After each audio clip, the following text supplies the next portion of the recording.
Project failure and dysfunction rates remain alarmingly high. All of them say between 30–40% is the success rate. A chaotic situation where 30% of projects succeed, 70% fail, and no one seems to know how to change that. Obviously, because for 20 years it's been that way. Humans will assist technology. I don't like that scenario. I hope it won't happen, because then the need for project managers will go down. Whether we project managers like it or not, it's going to happen. I don't know when, maybe 2, 5, 10 years, or not in my lifetime, but I think it's going to happen. It's already happening in some early adoption companies, right?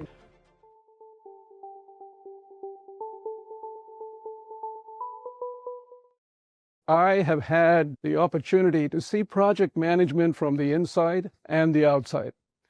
I worked in industry for 17 years and was always intrigued by the fact that most projects didn't seem to work well. And, the earlier presentation essentially underscored that. So, he laid the groundwork really for my presentation, because I'm going to segue off of his. Then I saw project management from the outside. I was a consultant. I also am a professor, and that's my best job. I enjoy that the most. And so seeing it from different perspectives, from the in and out, is great, because it gave me an opportunity to not be biased by being in the profession, but also by observing projects as an outsider, right, in companies that I consulted with, and also just reading about what happens in the world on projects. So my talk, I don't even want to call it a talk, let's call it a conversation, is really about the destiny of project management. Having been in the field on the in and outside for almost 30 years now, where do I see it going? Not that I know anything more about it than you do or anyone else does, but just some impressions. And they're based on my observations, having done project management, having taught it. I've done a lot of PMP training in my life, so I know all the standards and all that. I have all the certifications, not that I think it matters a lot. And I want to delve into the destiny of project management.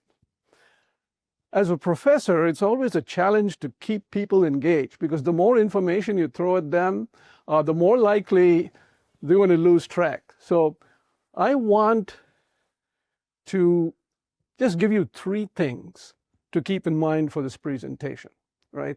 And these are 3 common quotes, so it'll be easy to remember. You've all heard that if you ignore history, you're condemned to repeat it. Everybody heard something like that? So keep that one. That's one bucket into which my slides will fall.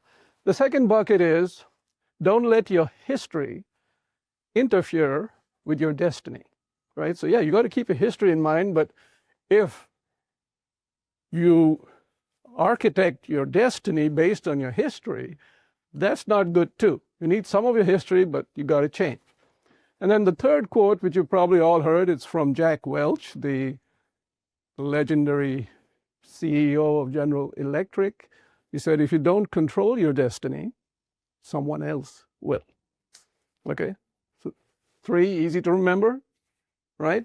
So everything here in the slides is going to be part of that story, one of those 3. So that'll sort of be easy to remember as you go along. As you see each slide, put it in one of those buckets. So that's your exercise, okay? So this is how the presentation is structured. Why? The case for reimagining project management. So I'll look at some of that history. How? Right? Potential project management evolution trajectory. So what might be some scenarios for our destiny? What is affecting that destiny? Right? And also what has affected our destiny, affected our history in the past? When? So when might this destiny play out? And I don't know the answers, right? But what I do want to say is that other than the when, which is just kind of my opinion, but an informed opinion or a studied opinion, everything else in the slides or what I say has references. So it's not my opinion. except the when. And the references are at the end, and you can take a look at them. The slides are up. There's also a paper that'll come out with this later, probably in July, which should be on the same site where you access the slides. And then the principles I want to follow is, leverage and respect data and facts, simplicity, and common sense. Okay, so there's nothing complicated, technical in what I'm going to cover. And let's keep it simple and rooted in realism. So the first part is the history. Why? We have a great history in project management, right? Formal beginnings date to mid-20th century, although you could say that, Noah's Ark was also a project that goes way back, yes, the pyramids as well. Growing knowledge base and toolkit, several approaches, methodologies to agile, hybrid, and we've got various standards that have come out. We're already in the 7th edition of the PMBOK. 8th edition is in review. I got an email saying that, can you review this, right? Many of the PMI members got that email recently, I think just last week. Numerous certifications, growing training and formal education and degrees, and a very large practitioner base. What is our scorecard? So let's look at our history a little bit more. Project failure and dysfunction rates remain alarmingly high. They've not changed in the past 20 years, hovering around 70%. Investment in projects is a large slice of global GDP, is around $110 trillion, even if it's 30% or 50%, whichever number you want to take, and there's varying estimates. That's a lot of money spent on projects, about $30 trillion. That's more than the GDP of the United States today. Executives and organizations question the efficacy and ROI of project management. And there are references, by the way, write down, there's a pointer to which references support these. And here's from PMI itself, success scores. The global net project success score, 36%. And this is consistent. Many organizations have done studies, you've probably seen them. All of them say between 30, 40% is the success rate. What are the perceptions of project management? It's not considered a mature discipline, not like marketing or finance, right? It's a craft discipline, rehashed from other disciplines. Even if you were to look at the PMBOK, regardless of the edition, all of it almost is already from other disciplines. Communications has its own discipline, quality is a discipline, right? So we are taking knowledge and combining it. PM is not a common path to C-suite and CEO positions. Most MBA programs do not include a core course in project management. And PM rarely figures among the business school rankings. The US News and World Report this year, or maybe 2 years ago, I think, started including project management as one of the rankings, like marketing, finance, and so on, and then project management.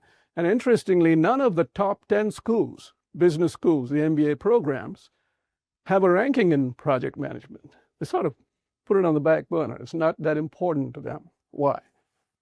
But the demand for project managers is growing. So there's a little bit of a conundrum here. Everybody acknowledges the need for project management, and yet it's a discipline that's on the periphery of the business world. And those are the references. So what's the verdict? We can't continue to do the same thing and expect different results, right? There's the definition of insanity, right? If you expect different things by doing the same thing, then that's a form of insanity, right? So are we in some way contributing to that insanity? Not to be critical, but let's be objective, right? We have to reimagine it. What should project management be? It should improve project outcomes, right? That 30% is not sustainable. It should be portrayed as a mature, high ROI discipline, enhance PM careers and career progression, and very importantly, maintain relevance amid the onslaught of AI. And I think every discipline, not just project management, is grappling with this. What's going to happen to our discipline, right? If you look at finance on Wall Street or marketing, they're all saying, are we going to be relevant given that maybe AI can do a lot of the work? And many of you might have seen the report in the Harvard Business Review that by 2030, 80% of project management tasks will be done by AI. Okay. Now, not that we got to accept those numbers. Numbers like that have been coming out for a long time and never really materialized. But it's something to think about. Well, let's look at some. So now we're starting to get into the destiny. Remember the three buckets, right? So we've looked at the history. What are the limitations of current PM? Okay, so before we go to the destiny, what is influencing and what should we be concerned about the current history, or the history and the current state of project management? Influence of soft factors and skills on PM outcomes is acknowledged, but not well understood and modeled. And we'll get into this a little bit more. There are limited feedback loops for improving project outcomes. So we know the outcomes are not good, but do we really know why? Yes, there's a lot of reasons. I think Frank had some good slides in the previous presentation on why it happens, but there's no feedback loop to say, how do we change it? And whenever you don't have a feedback loop, you're going to be condemned to that same cycle of making the same mistakes all over again. Okay? Project management does not synergize with the broader work in the organization. We have projects, programs, portfolios, but there's a lot of other stuff happening in organizations that influence projects. And the PM role and discipline are often marginalized and or overshadowed by ambient organizational factors. How many times you talk to a project manager and they say, I don't really feel I have control over my project, right? Yes, I'm called the project manager. I don't have authority. I have a lot of responsibility, and there's all of these other things happening in the organization that influences my project, but I'm held accountable. So here are some slides that show all of the things that affect work and project outcomes. And these are not from the project management profession. These are from HR and from other disciplines saying how work is affected, right? This is from the World Economic Forum and says there are many variables that affect project and work success. I don't want to go through each of them, but you can see that there are many. For software projects, there's a similar study, and I have the reference here. You probably can't even read most of those, but that's not important. I think the fact that is important here is that there are a lot of factors affecting project work. Now, this was done in the context of software development, but even outside of software development, I think these factors still affect project work. Now, in addition to all of those factors, and in concert with them, there is also the overall state of the workplace. Look at this. 32% of employees are actively engaged. Okay. This is coming from from the Gallup Workplace report. Executives have a very rosy picture of engagement, and it starts to go down as you get to the person doing the work, right? Again, similar ones, no need to go through all of them, but I think I've made my point that a lot of money is lost, 8.8 trillion, according to one estimate, on the true cost of low employee engagement. Okay. Look at this one here that says among the burned out, disengaged, and highly engaged, how many people are looking to change jobs? Now you'll think that, oh, well, maybe the executives are the ones causing the problems. Actually, not true. Leaders are having similar issues. 75%, 77% of executives have experienced burnout, but they have to suffer in silence because they can't tell anyone, right? You can go to your boss and say, hey, I'm burned out. Who does an executive go to? So there's a lot of mental health issues in this population too. So I think it's nobody's fault. Many times I hear project managers say, you know what, it's the executives, the leadership, and maybe partly that's true.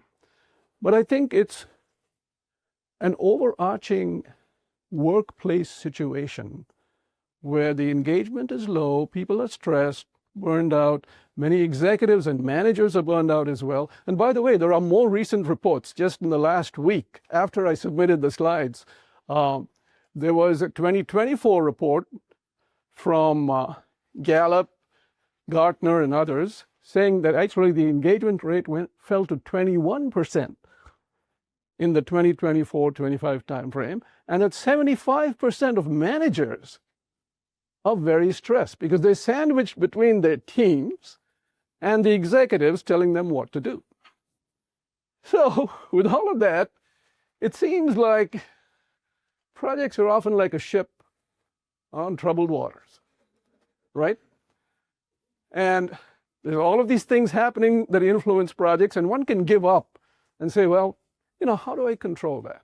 I can't change the world. But I want to give two examples where by stepping out of the zone that you can control that zone better. IBM, several decades ago, I think about 20 years ago, when they were selling only products, they realized that the real environment was the solutions that organizations wanted. And based on those solutions, products would be bought. Now, they could have continued to just sell their product, but they were smart enough to realize, I think it was Lou Gerstner at that time, the IBM CEO, that said, you know what, let's get into solutions and consulting. And that will not only influence our products and maybe make people buy our products, but it will also create a new line of business, right? So can we do something similar in project management where we can say, you know what, let's not just stay in the zone of project management, following the standards and sort of all of that, because by trying to do that, we're being influenced by a lot of things we cannot control. Can we step out and try to control those things? It might seem very ambitious, but there's a concept in AI called dimensionality reduction, where when you have a lot of factors affecting you, you look at a few that might really sum it all up. I'll give you a simple example. Look at yours and my health. There are a lot of things that affect our health, right? Sleep, hormone levels, various other levels. In fact, when you go for your blood test, you probably see a whole bunch of readings that you don't even know about, right? 30, 40. But there are really a few, right? Blood pressure, glucose levels, LDL cholesterol.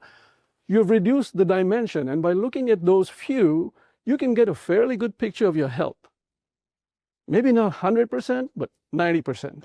Can we do something similar in project management? And that's what I tried to do in my consulting career. I also used to teach a lot at the University of Chicago. I've done training for the Booth School of Management, executive training.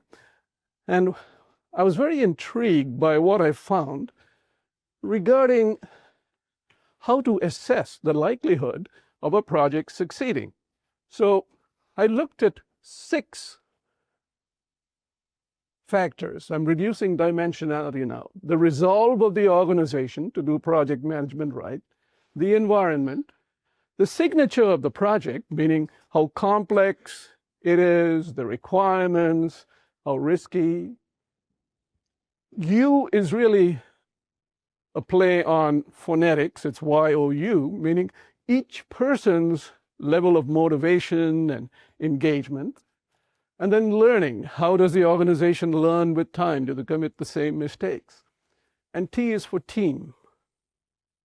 And essentially, each of those has a set of factors. So I've just given one here. Environment, for example, can include, the IT infrastructure, communication, decision-making, the mission, strategy, and vision. That is part of the environment of the project, right?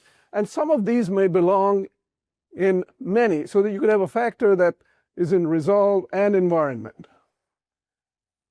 And so I would ask people to give a score on a 1 to 5 scale and a weight.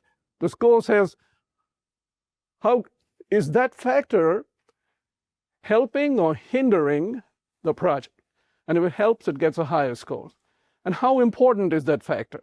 I don't want to get into the details, but you get a rough idea. So you would end up getting a diagram like this that gave a score on each of R, E, S, U, L, and T. And what I found very intriguing and strange was that I would take projects from the past and give it to students, give it to organizations, and ask them to do this rating, right? And they would pretty much rate the project the same way, whether they were involved in the project or not. Some people didn't even have project management experience. But most of the time for the same case study, the scores would be starkly similar, maybe plus or minus 10%.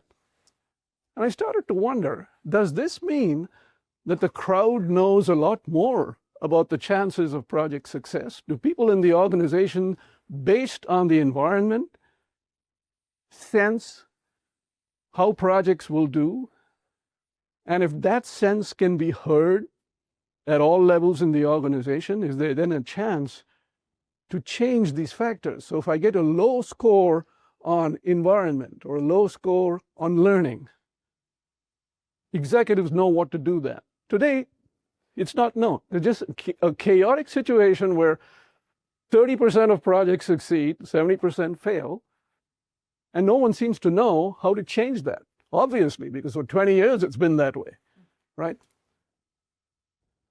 Then I went a step further and I said, can I use AI to maybe predict the project ahead of time so that organizations can then say, you know what? If I conduct this result analysis at the beginning of the project and I have a low score, I know what I should change and maybe increase the odds of success. So I developed a little neural net. I did some programming in AI. I learned that at the Stanford certificate that I took last year. And well, so this is somewhat recent. The result model I've been doing for a long time, over 20 years, okay? It's been refined over time. But I did this, and lo and behold, it seemed like I could predict how a project would do. In this case, I looked at schedule performance, right? So the result vector is the 6 numbers, the score on RESULT, and the output could be like project was way behind schedule, project was slightly behind schedule, project was on schedule, project was ahead of schedule, right? And it seemed to predict that. I don't know why it works. The thing about AI is that you can get good results, but you can't explain why. So my next step, and maybe next year I'll present on that, is why is that the case? And if that is the case, can we go to organizations and say, hey, try this out and change it. If you get low scores, do something about it. It gives executives at least a window into what they need to change to foster improved project outcomes. And some organizations have tried it, by the way. We have had people in the Chicago, I'm from Chicago, by the way.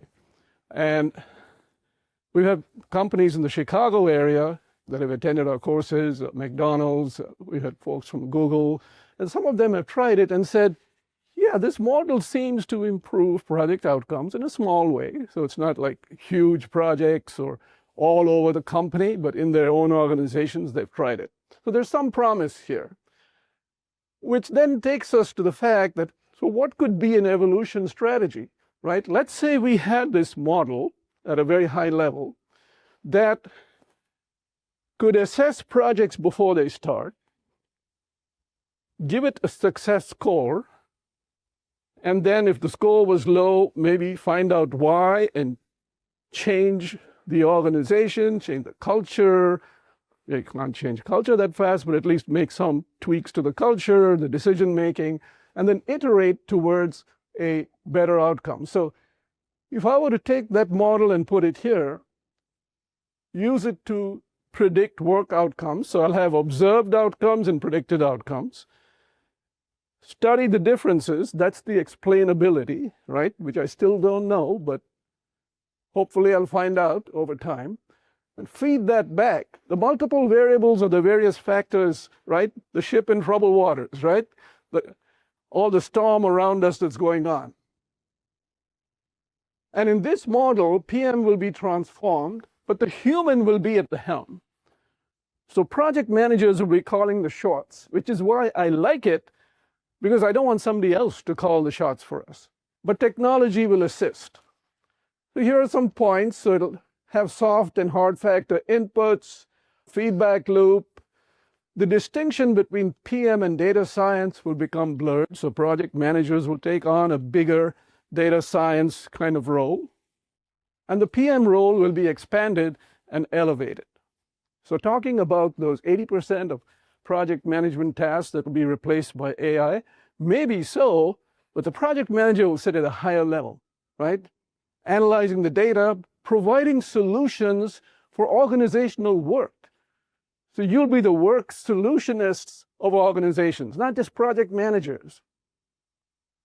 Just like IBM moved from products to solutions and was aware of the trends, can we project managers move from just projects and programs and portfolios to providing work-related solutions in the organization, solutions that will create value, aligned with mission and vision, and so on.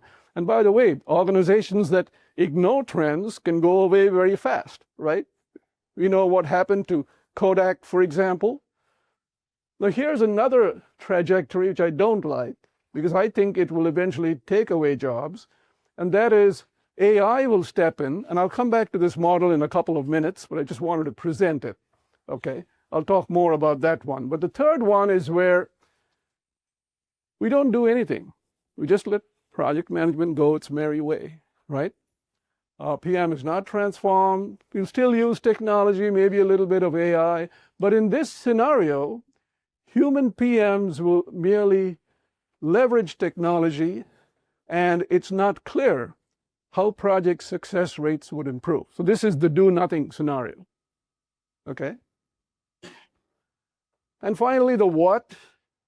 So what's driving all of this, right? What do the tea leaves say? Or what's the writing on the wall? Obviously, AI is in the picture. You got quantum computing, virtual reality, Internet of Things, right? There's also catalysts like agility, Industry 5.0, remote distributed work. So can these models be put together? Have one input as remote work, distributed work, on-site work, and predict outcomes based on those. Just a quick 1-minute tutorial on AI. We all talk of AI, but there's really 4 different categories of AI. You know, the most general is AI as automation, right? Then you have machine learning, then deep learning or neural networks, and then generative AI, which leverages deep learning. The first 3 are called analytical AI. And you need that for just about anything these days, right? Everybody's using this. And then if you combine generative AI and analytical AI, you get agentic AI, which is what everybody's talking about today. Here are some examples, I won't go through them, of how agentic AI is changing the ballgame. You can see that many companies have tried it. And by the way, the Walmart example is from my son, because he was one of the designers of my assistant. He works for Walmart Labs. And it's starting to replace a lot of routine things that people are doing. A lot of the monitoring and control aspect. And the Goldman Sachs thing, you can see that the prospectus for filing an SEC report was drafted in minutes, whereas it used to take teams weeks to do that. So you're talking about high-level disruption. Weeks to minutes. So if Agentic AI came, so I said I would talk about the previous slide. This is what will happen, that a lot of the plan, execute, and monitoring will be replaced by AI agents. Technology will be at the helm. Humans will assist technology. I don't like that scenario. I hope it won't happen, because then the need for project managers will go down. Lastly, when, so I got just 1 minute more here. I'll finish that up. Now, this is purely my guess, okay? I think trajectory 3, do nothing, is probably the most likely one in the next few years, because as humans, we prefer to be inertial, right? Why change unless we really have to? And I think that will impede the adoption of AI, because, after all, humans are making the decision whether or not to have AI. And who's going to say, yeah, my job can be done by AI? Not many, right? So we are going to resist for a while. And how long that will take, I don't know. So this will probably be the near term. The second one will be, I think, trajectory 2, where agents will start to do AI work. That's the more sinister one. And then I think 3 to 7 years will be the one which I hope would happen sooner, but I don't think it will, is where you had a model like the one I showed, the result model or some variant of it, where project managers will be using that model to call the shots, advise executives, tell them what to change, so that projects and the work in the organization can become more successful. I also think, and this again is just my guess, that eventually we'll get to this. So we may go through the agentic AI agents doing plan, execute, and monitor, and then after some time come back to this, because I think eventually data science provides solutions, and work solutions are going to happen through data science. Whether we project managers like it or not, it's going to happen. I don't know when, maybe 2, 5, 10 years, or not in my lifetime, but I think it's going to happen. It's already happening in some early adoption companies, right? Goldman Sachs, Walmart, and so on. They have a lot of dollars and money to try it out, but once they try it and that becomes the norm, it's going to happen. I mean, I see it happening even in education. I'm a professor, and we're starting to use AI in course development, okay? I used to spend days, months developing courses. Can I now use AI to maybe put an outline and then I go tweak a little bit? It's happening. It's not in the most presentable way or the most effective way, but it's promising. I think 3, 4 years from now, we will have AI designing good courses, okay? Professors may become obsolete, or maybe there'll be fewer professors than before. You know, hopefully I'll be retired by then, but that'll happen. Okay, so that's all I had. Check out our website, pm.umd.edu, for incredible free professional development opportunities. There you can find courses, events, articles, and more. And don't forget to subscribe, like, and share this video with someone who might like it, because learning grows when we make it a conversation. See you in the next one.